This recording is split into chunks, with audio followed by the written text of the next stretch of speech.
Hello! Ahoy! Welcome to season 3, episode 7? Are we on 7? That sounds right. I think that is right. Wow, how are we on 7? That's crazy. How are you? Because time passes. It does. That's how. Very, very slowly. I think it's going pretty quick. Do you really? Yeah, well, reasonably so. Yeah, I'm not sitting twiddling my thumbs. That's for sure. Well, no, but you've got 2 kids and a wife and all sorts of shit going on. I guess so. So, any dramas this week? Are the cats okay? No feline associated dramas this week to report on. That's good. I'm glad to hear it. There is a horrible one over the road. Horrible cat? Which I keep having to chase it off. But why is it horrible? Oh, it stalks around and it winds my 2 cats up. Oh, all right. Bully cat. Yeah. What a knob. Right, should we get straight into it? Because we've got loads of news to do this week. Yeah, I'm Nick. I'm Adam. This is Bottom of the Stream. It is indeed. Shall I run through the socials? Yeah, let's do that. Follow us on Twitter at BOTS_podcast. Instagram is the same. The website is www.bottomofthestream.com, where you'll find every episode we've ever done and all 3 season stream tables now. And you can also follow us on Patreon, where you can give us a little bit of money every week. And we'll send you some free stuff, give you some free episodes, and generally interact with you a bit more. Yeah, we really appreciate anyone who already contributes. Obviously, we appreciate anyone who listens. Yeah, 100%. But if you can't contribute on Patreon, then please consider leaving us a review either on Podchaser or on Apple Podcasts, because that really helps. Yeah, it really does. That'd be great. I nailed that first take this week after last Excellent. week's disaster. We've only just finished last week's because it took so long. Pretty much. The socials took about half an hour last week. Right, shall we start running through some news? Because I've got 7 pieces of news this week. Oh, yeah. I know, it's been a bumper week for Netflix news. It's not quiet at Netflix, is it? No, not at all. So I'm going to start with Extraction. Have you heard? Yes. Have you seen it yet? No, still not. I watched it the other week. It's Joe Russo's film with Chris Hemsworth in. Yeah, we talked a bit about it last week. We did indeed. I've been busy watching other stuff, but it's on the list. We'll get to it sooner rather than later. Well, apparently, filmmaker Joe Russo has closed a deal to pen a sequel. Sequels are an unusual thing on Netflix. You don't see them very often for Netflix films. Certainly not in terms of movies. No, definitely not. So, I mean, there's some series that are difficult enough to carry on, even though they're exactly so highly watched. But there you go. It became their biggest movie of all time, which is big news. We predicted that it was going to be big just because of the names involved. Well, and people are at home. Yeah, exactly. And it came out April the 24th and has had an estimated 90 million households watched it since. That's crazy. Obviously, that's based on Netflix's 2-minute algorithm. But yeah, so they've greenlit a sequel. So that's exciting. I mean, it just shows you how much of a captive audience this is. 3 of Netflix's biggest films are that. The Mark Wahlberg one, which was out last month, Spencer Confidential. Yeah. Which I've not seen, but apparently isn't great. No, I've not seen it yet. And then last year their big one was the Adam Sandler and Jennifer Aniston one, Murder Mystery. Yeah, that did really well. So, big names equals big watches by the looks of things. Sounds like it, doesn't it? I guess having one of the directors of Endgame and one of the Avengers in it helped a lot as well. But of course, yeah. It's not even that good. It's all right, but it came out like almost a year. It was like within 2 days of a year after Endgame. Really? Wow. Yeah, because I remember seeing there was a load of stuff on my Twitter. It was like, spoiler, it was a year since Tony Stark died. Wow. That is a spoiler. Wow. Yeah. That's a year, it's fine. Colin, you gave me crap for ruining, what was it, a while ago? Oh, something from like 15 years ago. I can't even remember what it was. I can't remember. It was so old we've already forgotten. Yeah. Next bit of news. Are you ready for the next bit? I am, got some news on one of the bottom of the stream alumni. Oh, always nice to hear. Nicolas Cage. I'm sure you've heard this. Sure. I know what you're going to say, but go for it anyway. Nicolas Cage has been cast in the role he was born to play of eccentric zookeeper Joe Exotic in a Tiger King adaptation. So there's part of me that thought, I think I mentioned it on our Tiger King special. Go and check it out if you've not listened to it. Yeah. That for a short second, I did wonder if the whole thing was just full of actors. You did mention that, yeah. So are we unsure that Cage might have been Joe Exotic anyway? To start with. He's certainly a lot taller. So unless they've been using really good camera angles. I mean, the thing that's confusing me with this is I now can't keep up with the amount of proposed Tiger King Yeah, there's loads. adaptations. There are loads. I've seen at least 3 different actors get linked with different projects. Sure. So there's this one, which seems to be first off the mark. This is a TV show as well, not a film. Yeah. Based on an article, this one is. Yep. Like someone's optioned a newspaper article, basically. Indeed, yeah. Ryan Murphy, he's got one on the go. That may be the official Netflix one. Yeah, probably. We'll come on to talk about him in a minute, I think. Yep. And then we mentioned Kate McKinnon. She's linked with a third adaptation. There's no way that all 3 of them are going to see the light of day. No. It's just going to be a race now, isn't it? Yeah, 100%. The TV show and a film might do, just because it's such a big story at the minute, but you're not going to get 2 different films and a TV show, for definite. Is it still going to be a big thing in 18 months when these actually hit, though? No, probably not. But it might rekindle it. Possibly.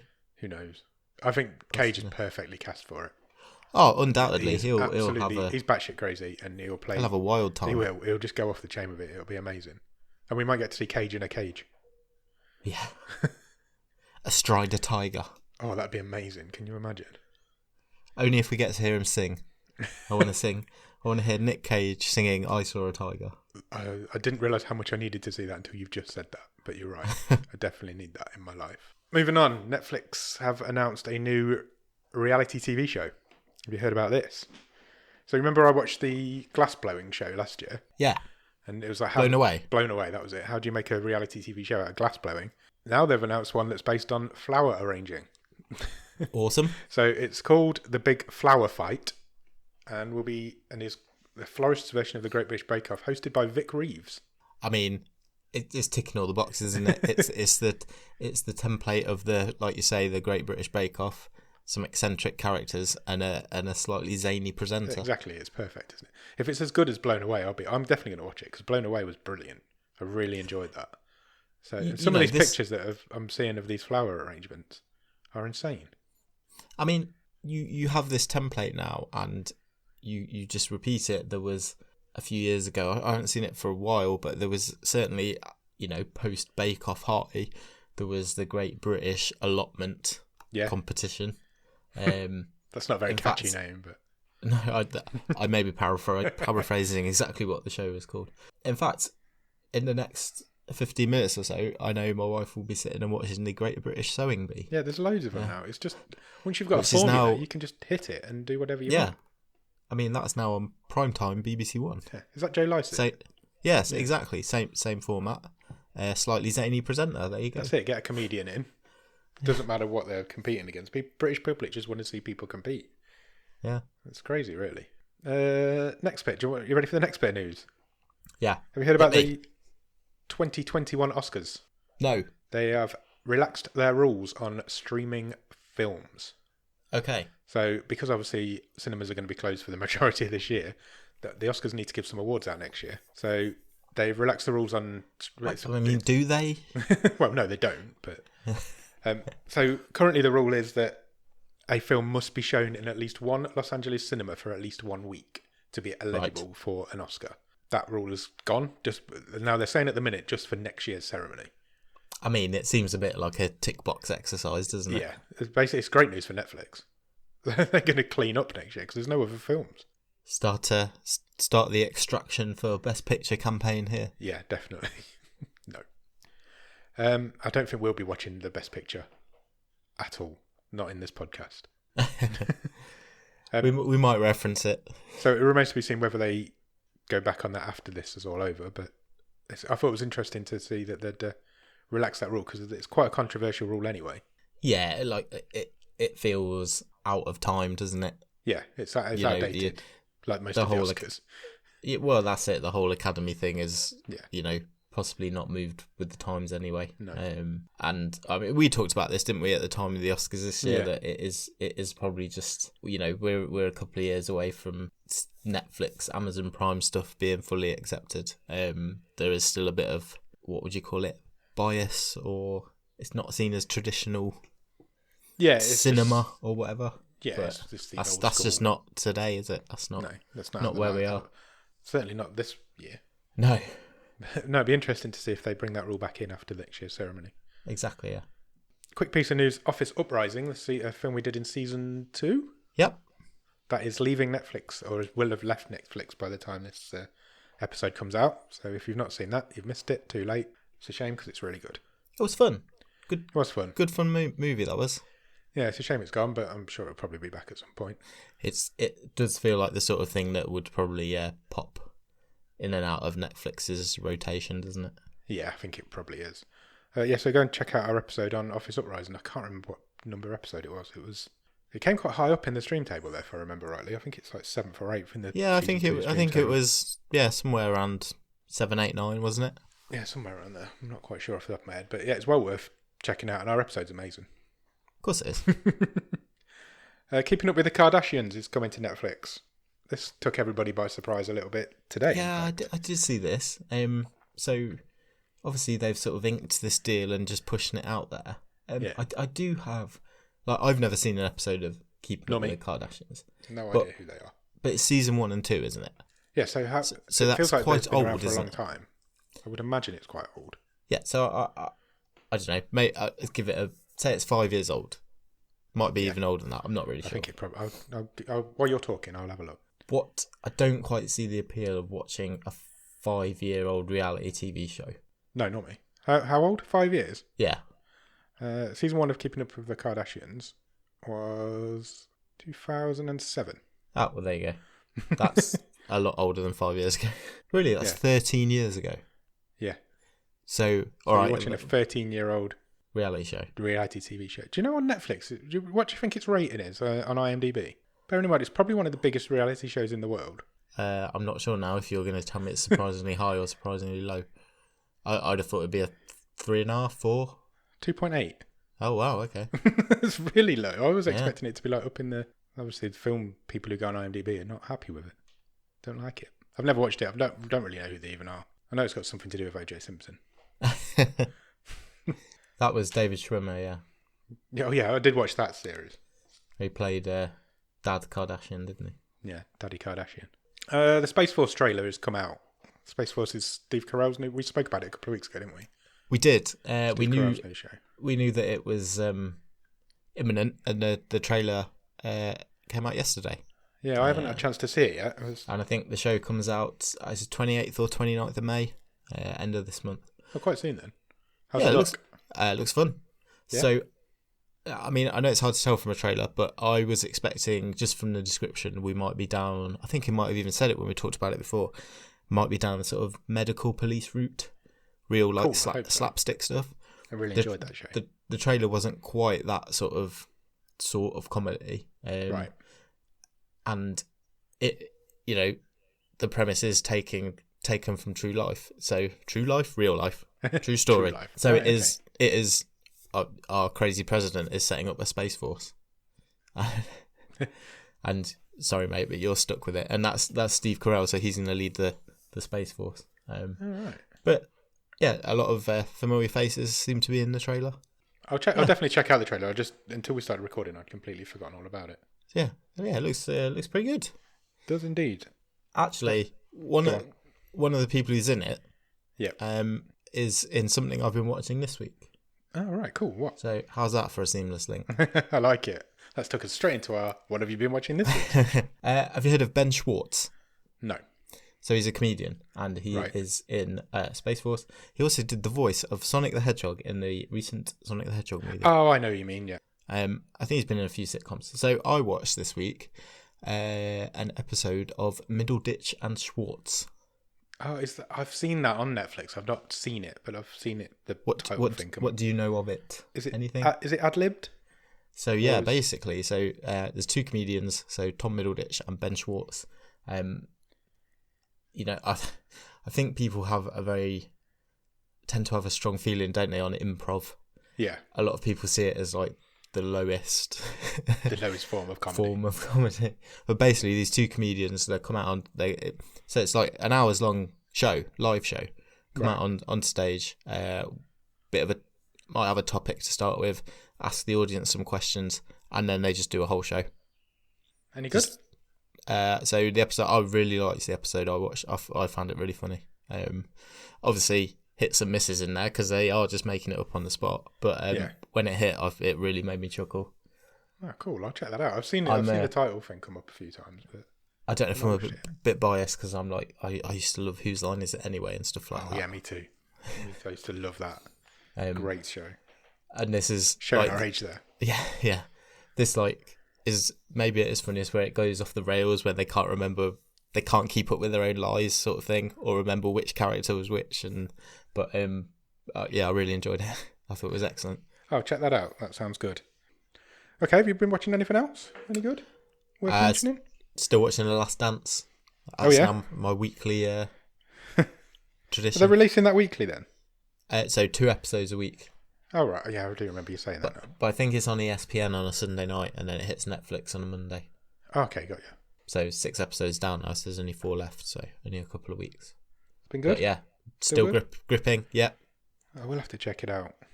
Yeah, definitely. Thoroughly recommend it. I know your brother's been watching it because we mentioned it last week, so when we were talking. But yeah, really good. And then the only other thing I've really watched this week is the celebrity version of RuPaul's Drag Race, because of course you love a drag queen. Yeah, celebrity RuPaul's Drag Race. Yeah, I mean celebrities. Is it American?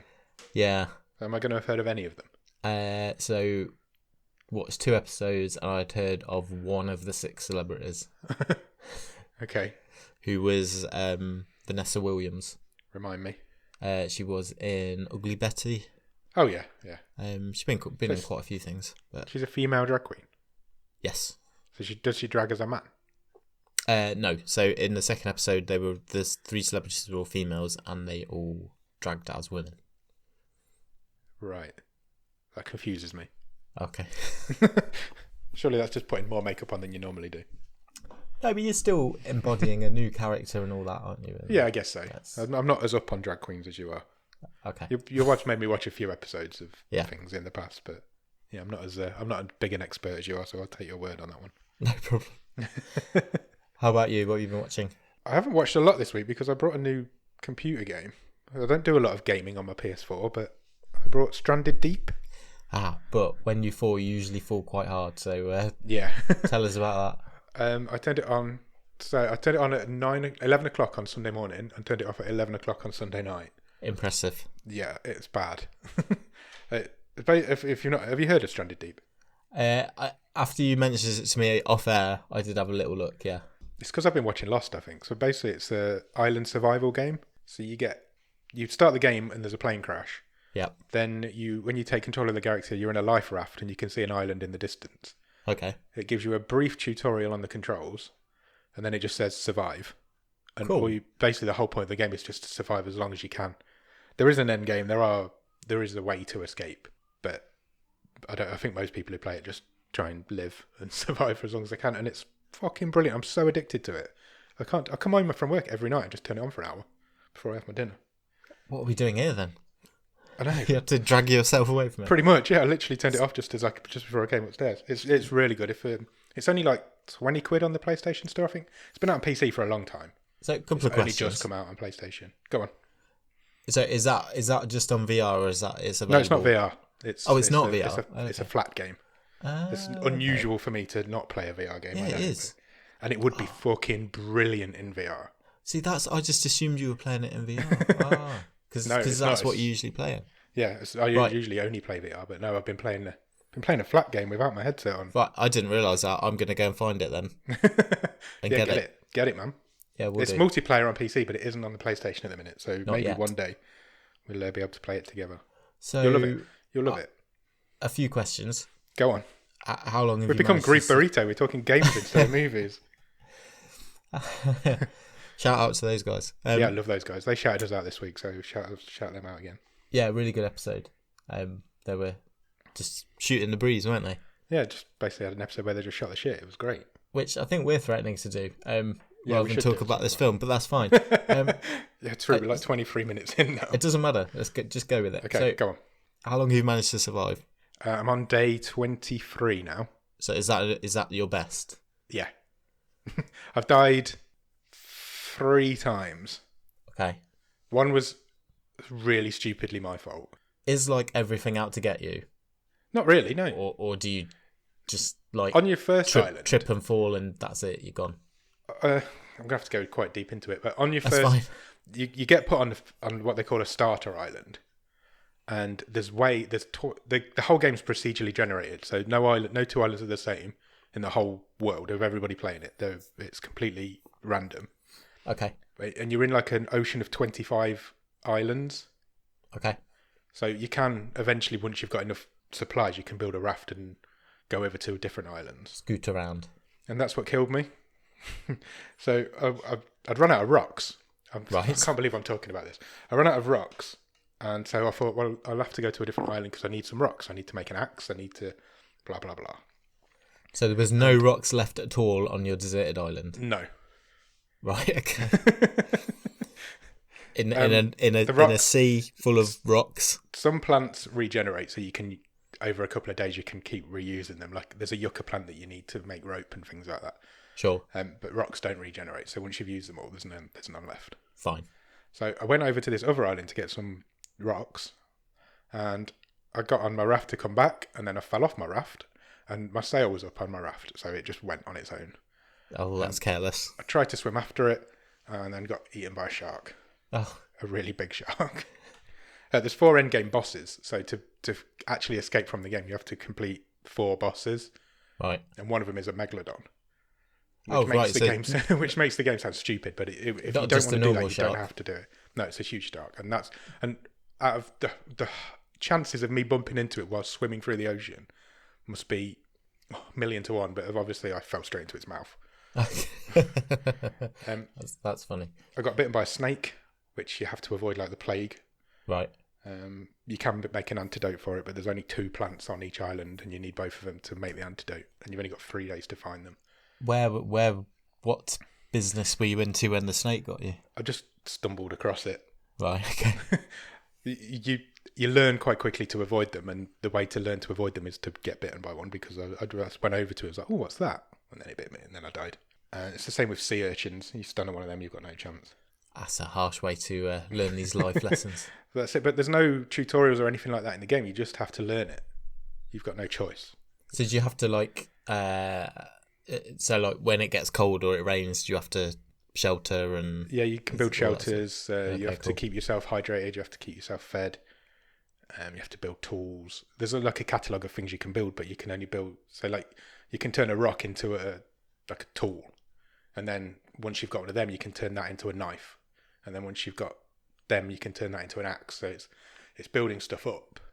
Yeah. To the point now where I've got like a raft, a house, a meat smoker, all sorts of shit.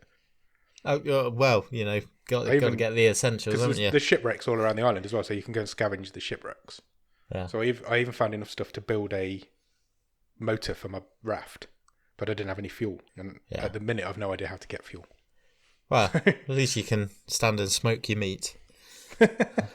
Sounds very inappropriate. There you go. Anyway, we got quite distracted there. We don't talk about games very often, but that's fine. So have you watched anything? Yes. Coming back onto the subject, I did turn it off briefly whilst I was eating my dinner on Sunday, and I thought, I'll start Hollywood. Oh yeah, which is Ryan Murphy's new show. Sure. It's really good. I watched 2 episodes that night. I watched 2 episodes on Monday night. So I think there's 7 episodes, I think. So I think I've got 3 left to do. But I'm quite enjoying it. It's different. The first episode is not great, but the second episode is amazing. Sure. So if you can get through the first one, it kind of goes from there. I've dipped in and out of a bit. I've seen bits of it. My wife's been watching it. She was watching it just as we started this call, actually. Oh, really? But it seems... Yeah, it seems good. It looks lush, doesn't it? Yeah, it does. It looks beautiful. It's set in 1947, I think. So it's just all these old movie stars are trying to transition from silent films to talkies, and there's a load of new blood coming through trying to make it in Hollywood. And it's Rock Hudson's the new kid on the block. Yeah, it's got real people in as well. So Rock Hudson's in it, Vivian Lee's in it. So it's loosely based on real. I don't think it's like completely based on real life, but it's loosely based on their characters. Yeah. You are going to struggle with it if you're a big fan of The Big Bang Theory. Yes. Because I did see that. Did you see the... Yeah. Wow. There's like 2 or 3 scenes. Jim Parsons is in it, basically, Sheldon from Big Bang Theory. and he is vile. He's a horrible person in it.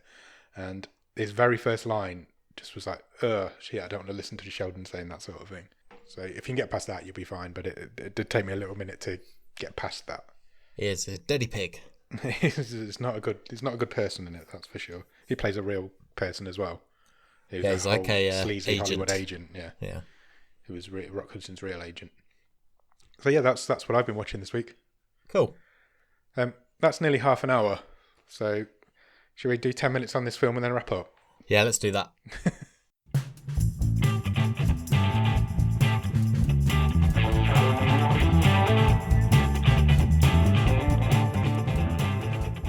Okay, so the eagle-eyed amongst you will have noticed that the film that we are doing this week is not the film that came out on the randomizer last week. Because we made a mistake, didn't we, Nick? Admin error. Our randomizer's obviously a little bit out of date, and the film, what was it called? Band of Robbers? Band of Robbers came out in the Robbers. randomizer last week, but it unfortunately was removed from Netflix a couple of weeks ago, and we hadn't noticed. Yeah, what are you going to do? Apologies for that. Apologies. It's a hazard of the job. Yeah, so we had an urgent meeting on Sunday? Yes. Monday after we found out. And we decided to rerun the randomizer and then do a little mini surprise episode for you guys this week. We thought that it wouldn't matter too much because it's not like... Because it's been off for a couple of weeks, it's not like anyone else would have gone and watched it. No, and then exactly. Been annoyed because we're talking about something totally different. No. I imagine Ross is quite annoyed because he likes to watch the films before the episode comes out and he's not going to be able to this week. Yeah, so, you can announce... We'll put it up on the socials, though, won't we, before this comes out, that we've changed it? Do you think? I was just going to announce it here. Okay, fine. Maybe I will. Maybe I'll just message him direct and let him know. We'll see if anyone contacts us to say, do you realise that film you're going to talk about isn't up there? That'd be interesting, won't it? See if anybody does. So we reran the randomizer on Sunday, and it came out with a film called Thoroughbreds. It's from 2017. It's a 15. It's an hour and 32 minutes long and is currently rated at 6.7 on IMDb, cool. Which makes it one of the highest rated films we've watched so far. Yeah. I think The Dawn Wall's still the highest. I think that was up in the 8s. But I think this might be like second or third. Okay. So we'll see what we thought of it. It stars a lady called Olivia Cook as Amanda, who you will probably recognise. If you've seen Ready Player One, you'll definitely recognise her. She plays Artemis in Ready Player One. Yep. She was also in Bates Motel for quite a long time. And she's in a film called Me and Earl and the Dying Girl. I think they're her three most famous roles. Yeah, I'm aware of that movie. I've never seen it. Yeah, I've never seen it, but I'm aware of it also. Ready Player One's a great film. I watched that again the other day. Yeah, I've seen it. It was good, yeah. I've seen it twice now. 3 times now. Ooh. Really good. Also stars another lady called Anna Taylor-Joy, who plays Lily. She's probably most famous. She was in The Witch a couple of years ago. I've not seen that, but apparently it's really good. It's supposed to be very good. She's also in Split and Glass, which are the 2 sequels to Unbreakable. Yeah. That James McAvoy did. She's in them. And she's going to be in The New Mutants, which we mentioned a couple of weeks ago with the guy from Deadly Detention. If it ever turns up. If it ever comes out. There was a byline this week that said it might just go straight to video on demand, so who knows what's going to happen with that. Yeah. Wow. It's been made since like 2016, I think. Also stars Anton Yelchin, who plays Tim, who you'll know from... Have you seen Green Room? Yes. That's written by Jeremy Saulnier, who is also a Bottom of the Stream alum. He's in that. He also played Chekhov in the new Star Trek reboot. But unfortunately, he's a member of the 27 Club. He was killed at the age of 27. This was his final film. He was killed in a freak accident. Have you heard about this? No, I don't want to... I don't want to say, because I don't want to get it wrong, but it was an accident at his home, wasn't it? Yeah, apparently he was driving out of his grounds of his house and the gate was locked, so he got out of his car to unlock the gate and the car rolled and pinned him again between the gate and the car, and his friends found him a couple of days later. Ugh, horrible. Yeah, not good. He was only 27. It's a real shame. This was his last film, and he had a really promising career. Like I say, he was in Star Trek. They wrote the Chekhov character out of that series of Star Trek after that. They didn't even recast it. No. Yeah, so not good, and he's quite good in this as well, to be fair. He's really good in Green Room's well worth checking out. It's a really it's good film. Good movie. Jeremy Saulnier is probably one of his best. Finally stars, there's only like 4 people in this, so I thought I might as well go through all of them. Finally stars a guy called Paul Sparks. Do you know this guy? No, I don't. I didn't recognise him, to be honest. Should I? He's been in quite a few things. Have you seen Castle Rock? No, never seen it. The Stephen King weird series based in his universe, but not based on any of his books. Yeah. He plays Ace Merrill in that. If you're a Stephen King fan, you'll know Ace Merrill. He was in a lot of King's earlier stuff. He was like the bully of Castle Rock, wasn't he? It's Kiefer Sutherland, isn't it? Yeah, it was Kiefer Sutherland in Stand By Me, exactly. So he was in that. I've given up on Castle Rock. I just can't get it. I don't get what they're trying to do with it. He's also in House of Cards with Kevin Spacey. Or, well, not with Kevin Spacey now, but with Kevin Spacey when he was in it. He's in The Greatest Showman. He's been in quite a few things. He's one of those guys that you'll know. He's in Midnight Special, which is one of the worst films I've ever seen. I've never seen that. Don't. It's terrible. Okay. He was in a mini-series called The Night Of. There's just loads. It was Mickey Doyle in Boardwalk Empire. Oh, right. Okay. Probably one of his most well-known films. He's definitely been around then. They've all been around. This is, considering where we came from last week, this is an all-star cast. So shall we get into it 35 minutes into the show? Yeah, let's go for it. You got a one-word review, quickly. Rich. Yeah, there's a lot of money in this film. Yeah, it's hard to connect with it, isn't it? Yeah, I think that is fair. It is clinical and distant on purpose. I'm not sure it had the right effect for me, but we'll get into that. Yeah, I agree. We'll get into that at the end. We're pretty much going to fly through this quite quickly, I think. I think I've not been back and checked, obviously. I don't think I can remember another film we've seen where I've made less notes. I was going to say that as well. I usually make a lot more notes than you because I do a lot more talking. Yeah. I've only made 9 pages on this one. Whereas normally I'm up like 14, 15, 16 sometimes. I think I might only have 3 or 4. So let's crack on. So the film starts with, we see a young girl staring at a horse. And they're having quite an elongated stare-out competition, I guess, looking at each other. And then she turns away and gets a knife out of her bag. My lovely horse. Wow, Father Ted reference there. Then it cuts straight into the title card, and we leave her there. We don't know what happened at that point. And then we see the same girl arriving at this huge mansion house. That's how I would describe it. You can't undersell it enough. No, it is unbelievable. It's like an estate, isn't it? It's like it'd be called a stately home in this country, I think. It's massive. This is Amanda. This is Olivia Cook's character. She gets told to wait in the foyer for her. She's gone to visit a friend, hasn't she? Sure. And she gets told to wait there while the maid goes and fetches the friend. Yeah, she doesn't wait. She doesn't wait. She goes for a bit of a wander. She goes find some money on the stairs, doesn't she? And then she finds a sword that's just hanging on the wall, like a samurai sword. And she gets caught while she's looking at that by Lily, who is... Yeah, she's just starting to draw the sword and Lily walks in. Yeah, Lily's Anya Taylor-Joy's character. So these are the main 2 characters in this film. Yeah, and they're here to do some sort of tutoring, aren't they? Yeah. Well, Lily is tutoring Amanda. Yeah. And they have a bit of an awkward conversation. It feels like they've not connected for quite a while. So I think they were friends when they were younger and then have kind of grown not apart. Been friends for several years. Yeah. And then inexplicably it comes up on the screen chapter 1. So I don't know what we've been watching before that. No. And why they've got chapters in this film. That was just the cover. Well, it did have a bit of a feel of a stage play to it, I guess. Do you think it was written as a stage play? Oh, really? Well, there you go. It was made into a film. I didn't know that. So. No, I read that earlier. Yeah, and they get straight into their tutoring session. It very quickly comes out that Lily is being paid to spend time with Olivia, doesn't it? With Amanda. Yeah, with Amanda. That's usually Olivia's used as that. Yeah, Olivia's the actress's name. Yeah. She's been paid $200 an hour, which is a significant amount of money for tutoring. They have they don't have a disagreement about it because it comes out at this point that Amanda admits that she doesn't have feelings. She's never had any feelings ever about anything. Yeah, she's basically dead inside. No nothing. Yeah.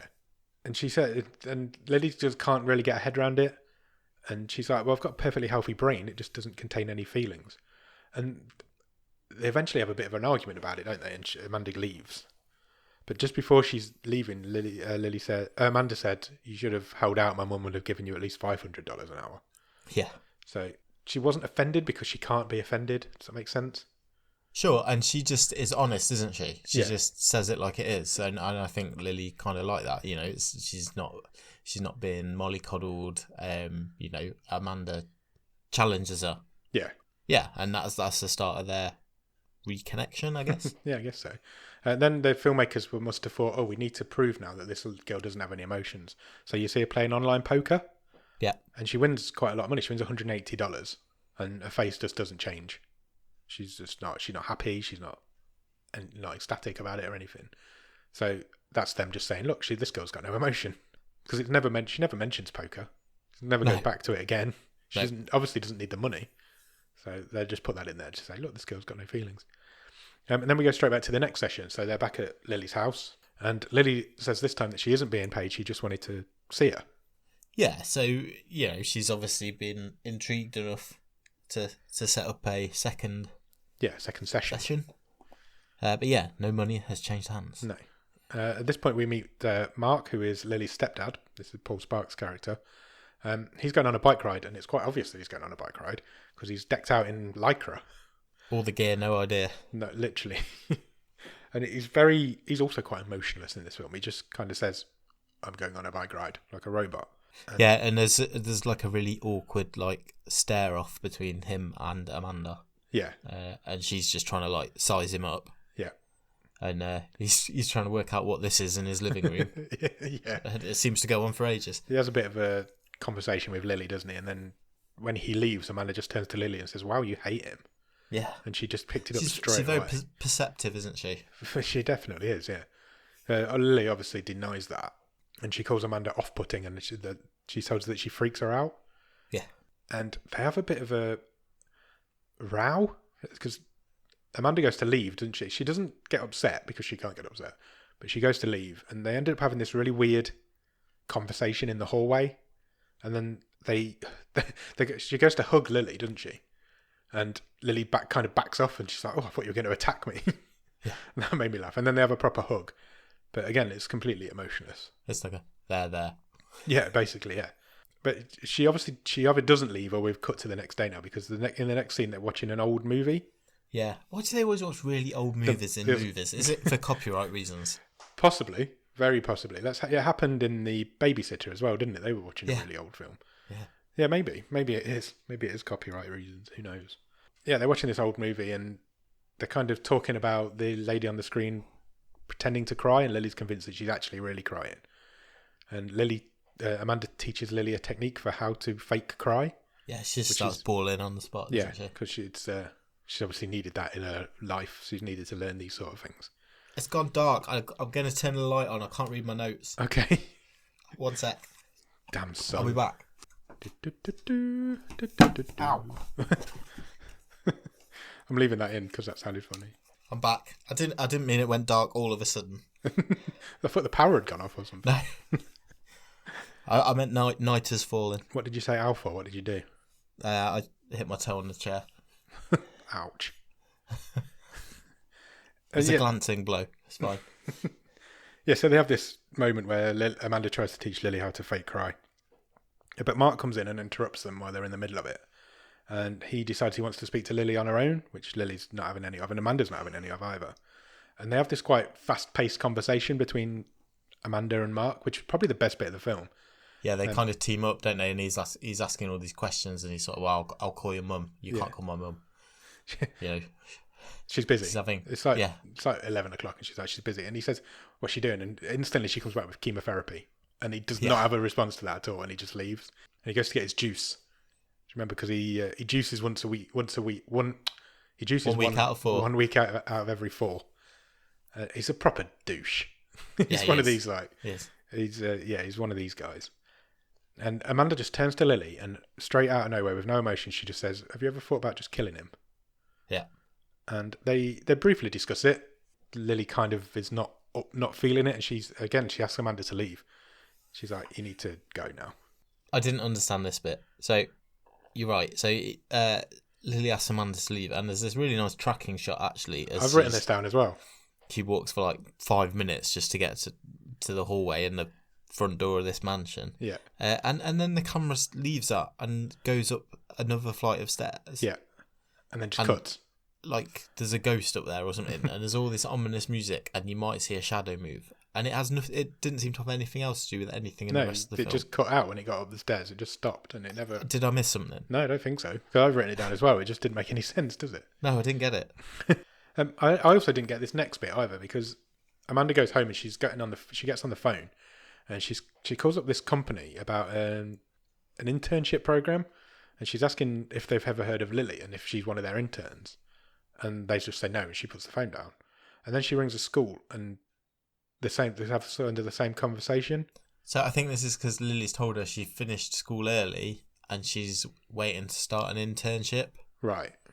And Amanda didn't quite believe her, and I think this is a lie catching up with her, because it turns out that she hasn't got an internship, Lily. Right, okay. Turns out she got thrown out of school. I was just watching it, I was like, I don't understand what's going on there, but fair enough. And that's the end of chapter 1, and then we hit into chapter 2, obviously. This bit made me laugh.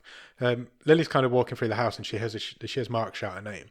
So she goes into his office, and he's sitting at his desk, and she asks where her mum is. Now, it doesn't explain why he called her, because she asks him a question.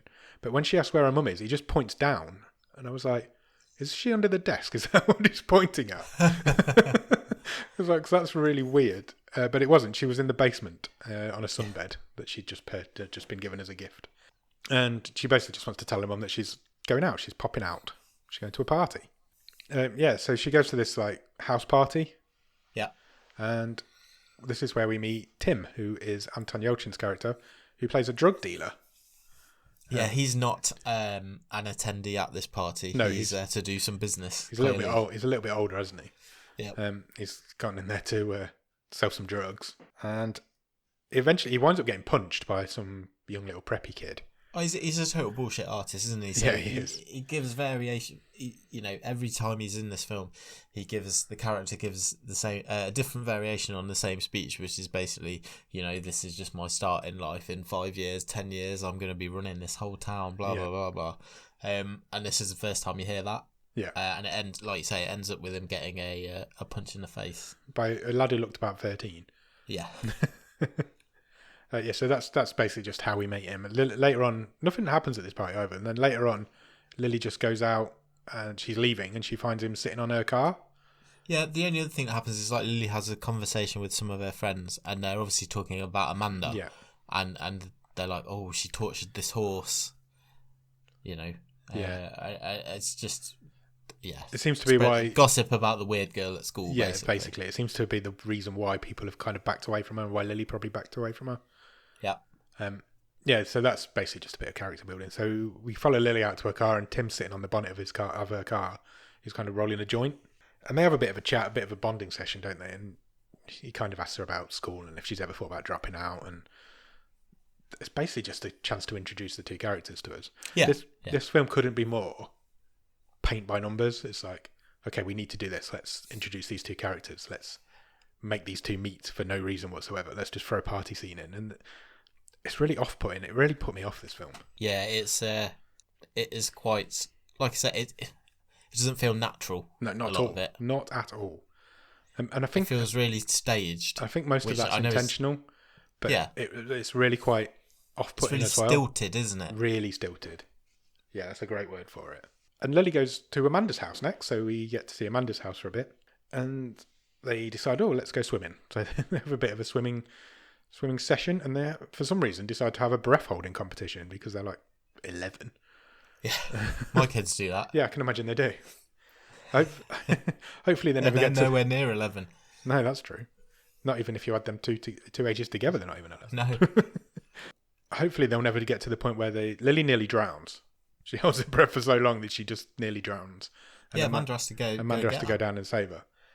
And that's the end of that scene as well. And what was that trying to tell us? Well, they come back up for air, and Lily asks Amanda how they could do Mark, and if she was serious. Right. Okay. But again, it cuts off then. Yeah. Turns out in the next scene that her mum and her stepdad want to send her to a boarding school. Yeah, and this is where it turns out she didn't finish school. Yeah. So she got chucked out, basically. Yeah. And was it plagiarism? Yeah, I think so. And they decided they wanted to send her to a boarding school for girls with behavioural issues. Yeah. And she's not having it. She's not really up for it. Her mum says, "Oh, we've got to do it." Her mum's quite under the thumb by this stepdad. And then he just shouts from the background, "Oh, we've already paid. You're definitely going." Yeah. Solid parenting. So in the next scene, we see Lily go to Mark's bike, push bike, and she loosens the front wheel on it. So this is her first attempt to off him. Although it's not really gonna kill anybody. I don't. It's a bit of a shot across the bows, isn't it? Yeah.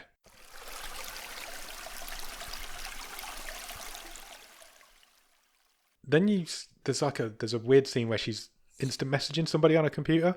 I don't know who it was. She was messaging. I don't think it was Amanda.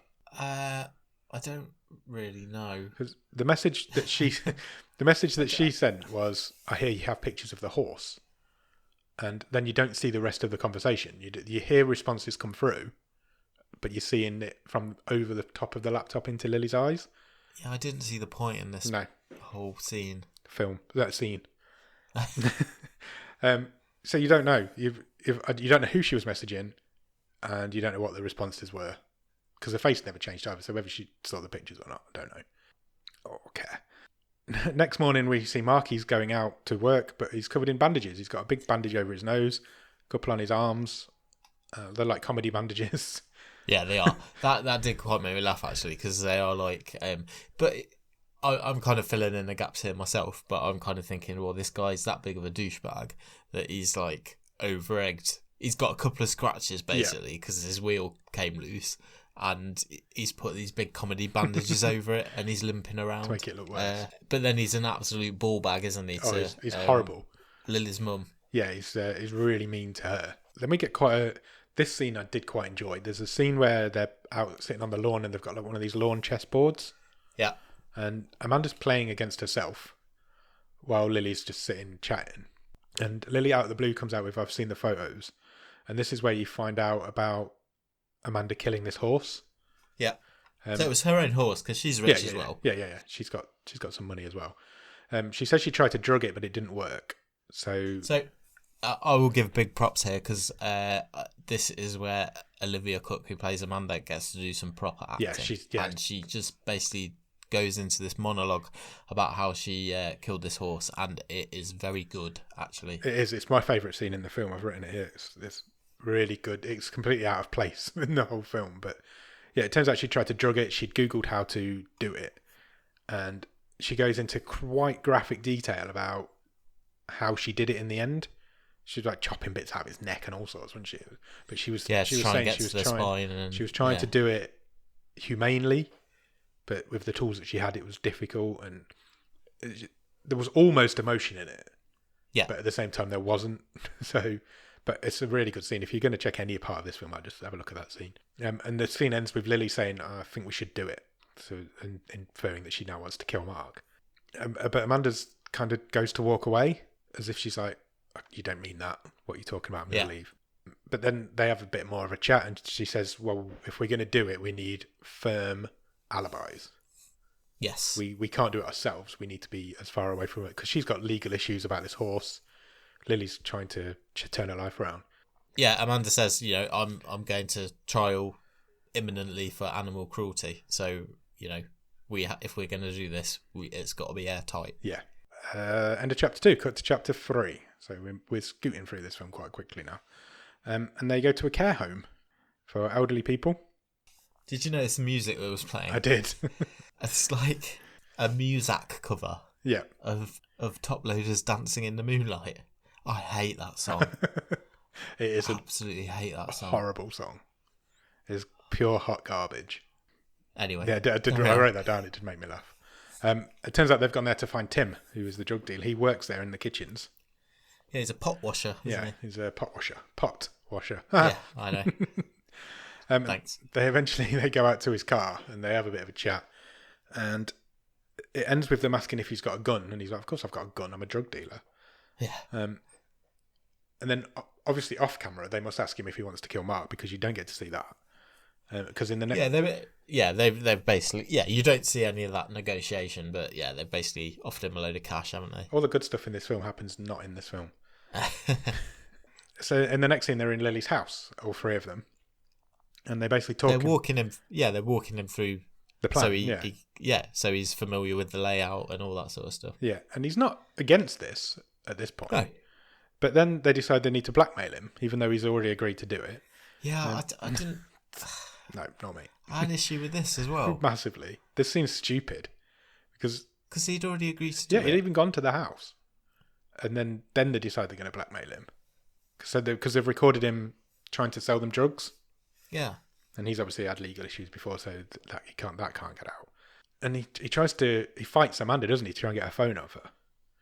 Yeah. And the gun goes flying, and Lily ends up with the gun, and she puts the gun to his head. And he's... Did you pick up, just before you carry on, what he called Amanda at one point? Oh, I did, but I can't remember what it was. I remember laughing at it. A reference to one of your favourite films. I did. What was it? He called a swim fan. Yeah, he did. It really made me laugh. I nearly texted you, actually, because Swim Fan for many, many years was the worst film I've ever seen. And me and you watched that at the cinema. Do you remember? Yeah, it was awful. Fuck awful. If they based this film on that, which there was nothing else on, wasn't there? Yeah, we went to see Signs. I think it was at the same time as Signs was out with Mel Gibson, and we'd gone to see that, but we'd either just missed it or we were too early for it. So we went to see Swim Fan instead, and it's completely off the radar now. I don't think I've ever heard of it since. Amanda did look a bit like the lead out of Swim Fan, I presume why he called her. I was thinking it because it just really made me chuckle. Do you think, because it's got a very similar vibe to this film as well, do you think there's the filmmakers are fans of Swim Fan and they've done like a homage to it? It's a fucking garbage film. It's so bad. I still remember it, most of it to this day, and it's awful. So that's a sort of creepy stalker film. This definitely had bits of that in it. This also had a quite a large dose of cruel intentions to it. Yeah, didn't it? Yeah, it's that sort of thing. Yeah, yeah. Eventually, they end up having a fight, and Lily puts the gun to Tim's head. But he's like, "You're not going to do this. Not in this neighborhood, in this house. There's no way you're going to shoot me." And Amanda comes up behind him and smashes a lamp over his head. Yeah. And is this the point? Yeah, this is the point where he's sitting in the bath. Yeah, and so they drag him through to the bathtub. It goes all stupid because he's got this huge bandage on his head. It looks like something out of cone heads. There's blood everywhere. But it's like this bandage is like 3 foot off the top of his head. And it reminded me, you remember in Scream, is it the first Scream? Yeah, when, what's his name? Matthew Lilliard's character is like, my dad's going to kill me. That's basically what this guy says. And it really reminds me of that. So they basically blackmailed him now, and he's got no choice. He's got to do it. He's now, because he's been assaulted and put in a bathtub. He's questioning the wisdom of his decision to go along with this. So they have created this doubt, which, as far as we know, wasn't there before. Yeah, which didn't sit right with me. And he sort of starts to say, "Well, maybe I shouldn't do it on Saturday." But they're like, no, you're doing it Saturday because we've both got alibis. Yeah. So Lily's on a spa weekend, and what's Amanda's? I can't remember. She's away doing something. I was just thinking as you were talking then, I haven't written down what Amanda was doing. And I don't know if they even ever mentioned it, but they're both out of town. No, she did. She says what she was doing. So they're both out of town. Was she in court or something? Maybe, I don't know. But she's out of town. Lily's gone on a spa weekend with her mum. So that's left Mark in the house on his own. And they say, so they say to Tim, you're doing it, otherwise... we're shopping you. Yeah. So in the next scene, we see Mark. He's in bed. He's not asleep. And he's just lying there with his eyes open, looking straight into the camera, which was really disconcerting. I didn't like it at all. And the security light comes on outside. He notices the room gets lit up from the outside. So he goes downstairs to kind of investigate what's going on, because he's this big, hard man. And he's looking out the window and nothing's happening. And then it comes on again just as he's about to leave. So he grabs a poker out of the fire. Yeah. Which... as you do, if you've got a fire, I guess it's a handy weapon to grab. And that's the end of that scene. And then we cut to the spa where Lily is, and she's having her nails done, and she looks down at the lady who's doing her nails, and this lady's got Mark's face. Then he walks through the door. Yeah. So you think, she's imagining things here, that she's seeing a ghost, basically. But no, he's actually really there. Turns up on the spa weekend. Turns up on the spa weekend. What a gate crasher. Yeah, so he's not been killed. Something's gone awry. Tim didn't turn up. No, just didn't show up. So Lily, when they get home, Lily goes out, because they'd left the gun on the barbecue for him, hadn't they? Yeah. Why he couldn't just have the gun, I don't know. Why did they have to have the gun and leave it for him when it was his gun? I have no idea. It was his gun. It seems an irrelevant point to me. It was his gun, so it just didn't make any sense to me. But she goes and checks the barbecue and it isn't there anymore. So he obviously did turn up and just bottled it at the last minute. So Lily tells Amanda that she wants to do it themselves now. And interrupting that conversation is Mark, and he walks into the kitchen and Amanda's kind of in the pantry area and she's holding the knife as Mark comes home, and he gives some shit to Lily, doesn't he? He catches her smoking. That's what he does. And they have a bit of a row, don't they? But Amanda doesn't do anything with this knife. And he says, I've paid for this school in full, and after that I'm done with you. You're out of my life. As soon as you finish school, I don't want anything else to do with you. And that's kind of the end of that scene as well. And it's kind of shopping around without ending any scene. It's really weird. Yeah. Amanda and Lily have a bit more of a chat, and Amanda admits that she used the crying technique at Lily's dad's funeral. Yeah, it turns out that's kind of where they drifted apart, isn't it? Yeah, after Lily's dad died. Lily's watching Mark play tennis with himself. He's just batting balls against a tennis machine. And then they're sitting down in the lounge watching another old film. Yeah. Again. This is chapter 4 starting now. Oh, is it? I didn't write that down. Yeah. Okay, cool. So they're sitting down in the lounge watching, and I didn't catch what the film was. It was another old film.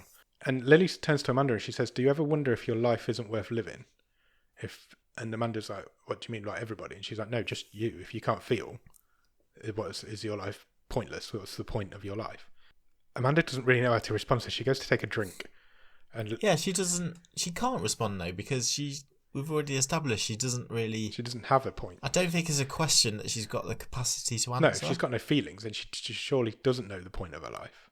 So she's never felt that way. Yeah. Because she's never felt anything. Yeah, so it's an impossible question. Anyway, she goes to take a drink and Lily stops her just before she drinks it because she's like, I've drugged it. I've put Rohypnol in it. Yeah. Because I was going to knock you out, go upstairs and kill Mark, and then put the knife in your hand and set you up. What a great friend. Yeah, brilliant friend. Thanks for that. And then Amanda drinks the drink. Yeah, she just downs it. She just downs it in one. And she says, she kind of admits at that point that she's realised that she's got this meaningless life. And then she passes out. Yeah, she's realised in the last 10 seconds. Yes, since Lily asked that question of her. This seems like a snap decision. The ending of this film is hot garbage. So she passes out and the camera never leaves her at this point now. So everything we're going to talk about from now on, the camera's on her passed out body. You hear Lily go into the kitchen. You hear her make some kerfuffle in there. And then you see her in the background walk up the stairs. Yeah. The camera's still on. It's getting closer, slowly getting closer to Amanda, but the camera never leaves her. You hear some banging noises coming from upstairs. And then Lily walks in and she's covered in blood. She's got blood all over her arms, all over her body, all over the knife. So she grabs Amanda, she covers her in it, she covers her hands in it, she covers her sleeves and everything in it, puts the knife in her hand. And then Amanda starts snoring randomly. Yep. And her head's tilted, doesn't it? Yeah, so she's snoring. Lily puts her head straight and then she kind of lies down next to her. Yeah, it gives her a bit of a cuddle. Yeah. And she kind of just lies there with Amanda's arm over her shoulder. She starts crying, and the film fades to black, and then it fades. Yeah. So you think, oh, that's okay. And then the film fades up, and she's randomly bumping into Tim. She's got this. She's all. This is. This Lily would be now, your obviously. epilogue, I think. Yeah. If it had come up on the screen, epilogue. Tim's now working as a valet in a hotel or some sort of meeting point. And Lily says to him, "I'm glad you didn't do it. I didn't really want it to happen." But Amanda felt differently. Yeah. And then so she's full in on this this lie. Yeah, she's even lying obviously. Because Tim's obviously the only other person in the world who knew that they were planning it together. Yeah, he doesn't give a shit, does he? No, why does he care? And then we cut to Amanda and she's in this like psych ward now. She's doing some knitting. She's writing a letter. She's reading out a letter that she's written to Lily. Have you written any details? Because I've written pointless monologue. Basically, Tim says to Lily just before it cuts away, "Oh, I heard about your stepdad and Amanda," and Lily says, "Well, I'm here for a college interview, you know," and he asks, "Have you heard from Amanda?" And Lily says, "No, I haven't." But then it cuts to Amanda reading this letter, which is obviously sent. Yeah. Oh, Lily says, "No, she wrote me a letter, but I've never read it." And then we hear what's in the letter. And she basically says she quite likes it where she is. She's in some sort of mental hospital.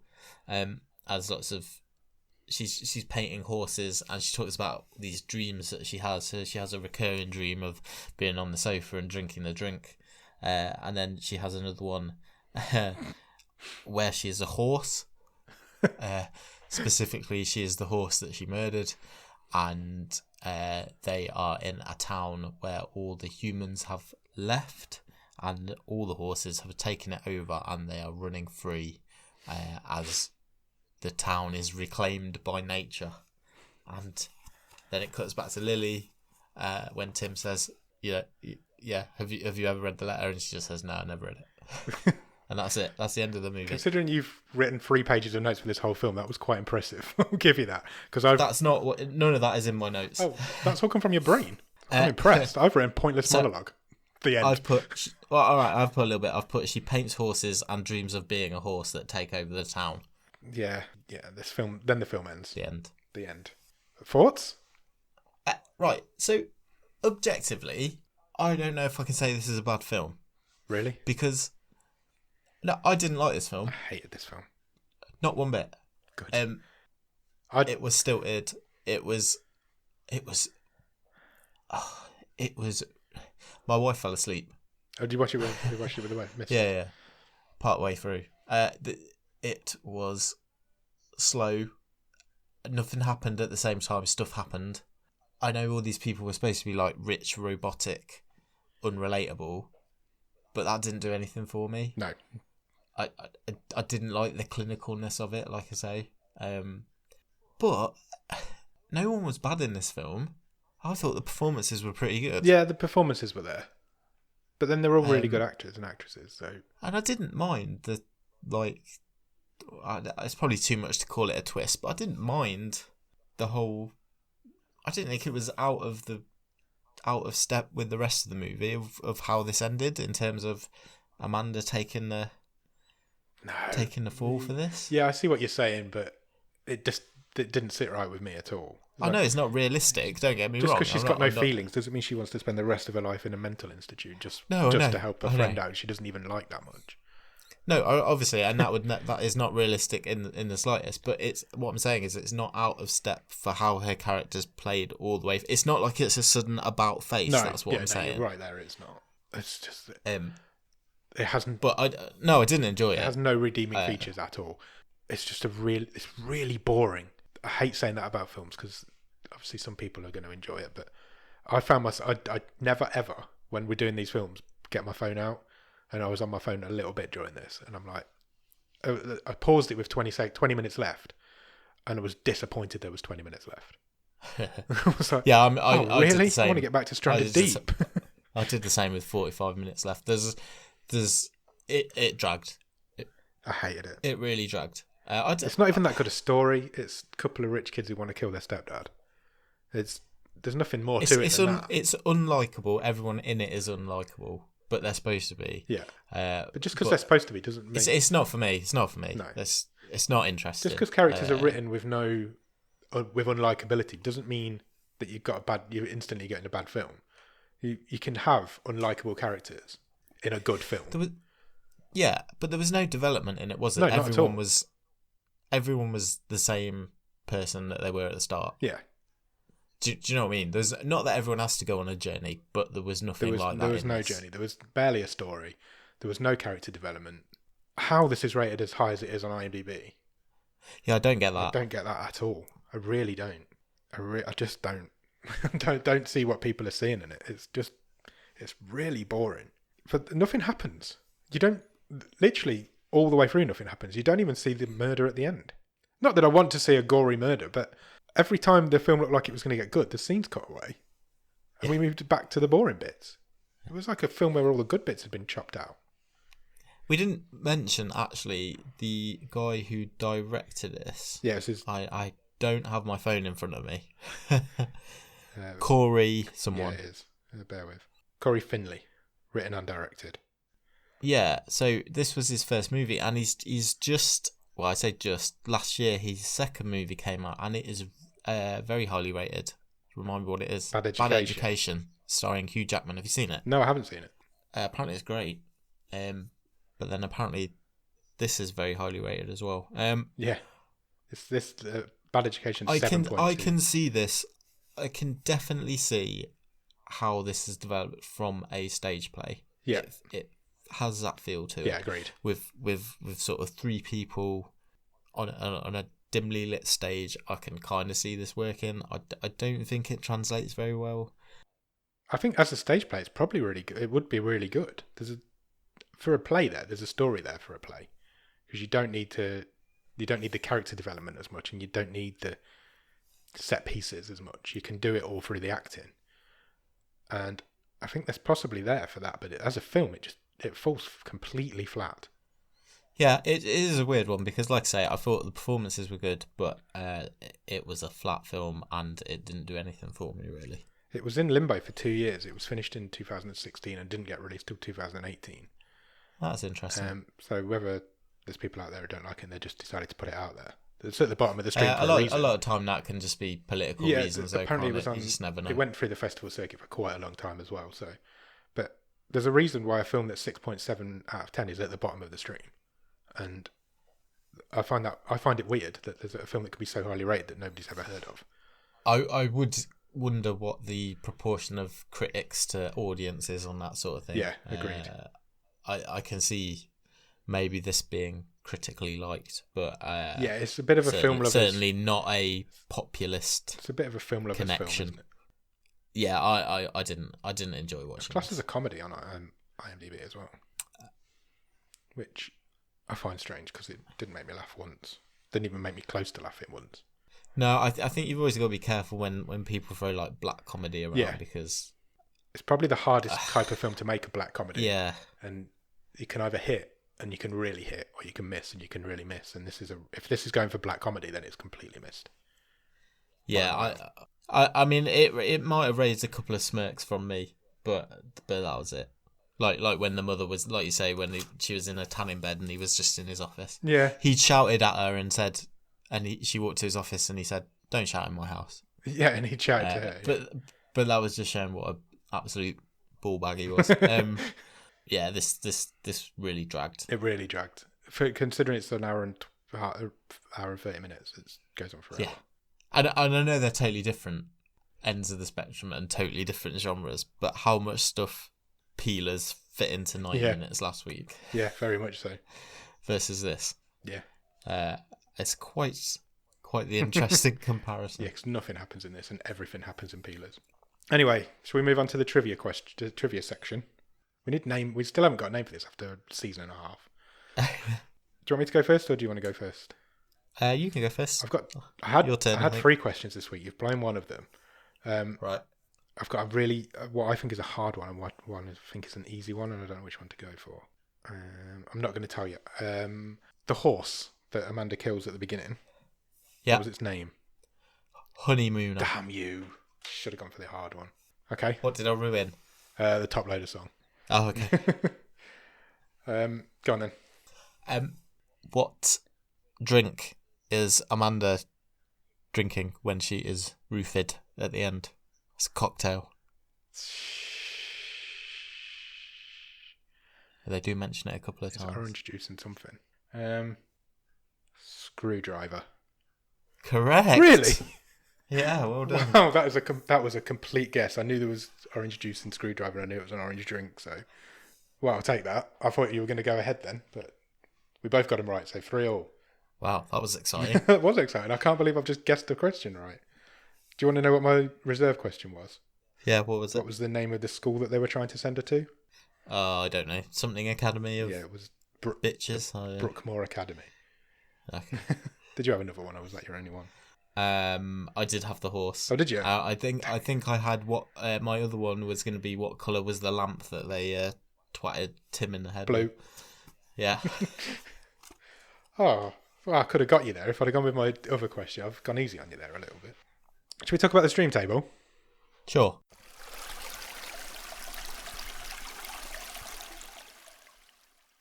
Do you want me to run through it again, or shall we just decide? I know where this goes.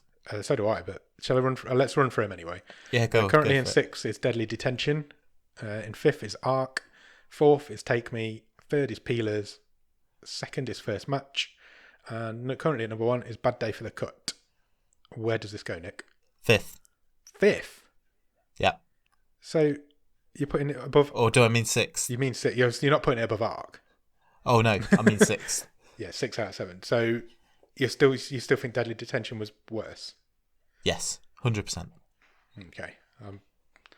I would argue it, but I don't think I'd win. It definitely is. Plus, you still owe me one for Ark. I do still owe you one for Ark. So that's it. You can't call that back after this. I personally, if it was me, I'd put it bottom. I think I got more out of Deadly Detention than I did out of this, and I certainly didn't get bored of Deadly Detention. But I can see your argument. It is, as a film... No, I'm not even saying that. As a film, it isn't better. But... Yeah, it is.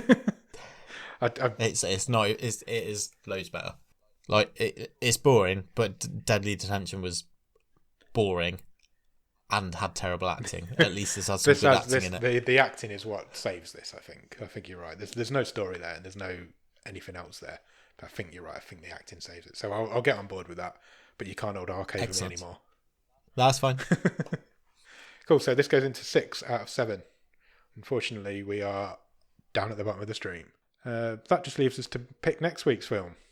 I do wonder, I mean, obviously, I'm not going to go back and do this comparison, but I'm just wondering out loud, is there a higher rated film that's come as far down our table? Maybe not. The only one I can think of is possibly Sierra Burgess is a Loser. Maybe. Quite highly regarded outside of the bottom of the stream. No, that's only at 5.8, so no, you're probably right. There isn't going to be anything else that I can think of. No, I think we've probably only done like 2 or 3 films at all that are higher rated than that. Yeah. So, yeah, I don't know what people are seeing in it that we're not, but they are seeing something. Oh, let us know. I'm always interested if people have seen this and I've got a totally different opinion, then I'm always really open to hearing about it. And trouble is, nobody's going to go out and watch this now. We've just buried it for an hour. Possibly nobody would have seen it before because they didn't know the episode was coming. Buried like Honeymooner in the stable. Right, should we pick next week's film? Yeah, let's What do are you hoping to get out of it? I'm going to ask you this every week now. So. Let's have a good old action flick. Well, we haven't done an action film for ages. No. That's a good shout. Right, I'm going to press the button. Are you ready? Yes. It's picked a film called Mute. Right. Now, it's been suggested to me that I should read out the name of the film and then you should suggest what the film is about, just from the title. Cool. This was suggested by our good friend Wayne. So I want you to tell me what you think Mute is about. I think it's like Hush, but is it a sequel to Hush, but with someone who can't speak? Oh, so that'd be really good. Like somebody who's being attacked in their own home and can't scream. Yeah. Oh wow, no, I'm up for that sort of film. Like in your house, no one can hear you scream because can't scream. So yeah. I'm up for that. I'd watch that, but unfortunately, that is not what this film's about. Right, I'm going to read you the synopsis. Are you ready? Yeah. It says, Berlin, 40 years from today. A rolling city of immigrants where East crashes against West in a science fiction Casablanca. Leo Byler, a mute bartender, has one reason and one reason only for living here, and she's disappeared. But when Leo's search takes him deeper into the city's underbelly, an odd pair of American surgeons seem to be the only recurring clue, and Leo can't tell if they can help or who he should fear most. That's a very detailed synopsis. I'm excited. Sounds like it is an action film. It sounds like it, yeah. You might have got your wish a little bit. There's 2 quite famous people in this. Oh, right, okay. You're going to be quite happy with one of them, and I'm really not. It's got Alexander Skarsgård in, who's really good. I really like Alexander Skarsgård. It's also got Paul Rudd in it. Oh. I don't like Paul Rudd. Oh, Paul Rudd's amazing. Yeah, people tell me that all the time, but I've never seen. He's good in Ant-Man, but I've never really seen him in. I've never really been a fan anywhere else. So. Oh, this is going to turn you around on him, I'm sure. Hopefully. I was kind of hoping he was going to play like Dave Mute. Almost, he plays Cactus Bill. Oh, okay. Well, what could possibly go wrong? So yeah, go out and watch Mute this week. Hopefully, I'll tell you what could go wrong. Go on. It's not on Netflix. No, it's a Netflix original, so it's not going anywhere. Okay. So cool. yeah, hopefully it will still be there this time next week. So yeah, Noel Clark's in it. Oh, hello. This is going to be an all-timer. Oh, bottom of the stream alum. He's an award winner. He's an award-winning bad actor. Double winner, yeah. Yeah, so go out and watch Mute, and we'll come back next week and we'll talk to you about Mute. Cheers, bye.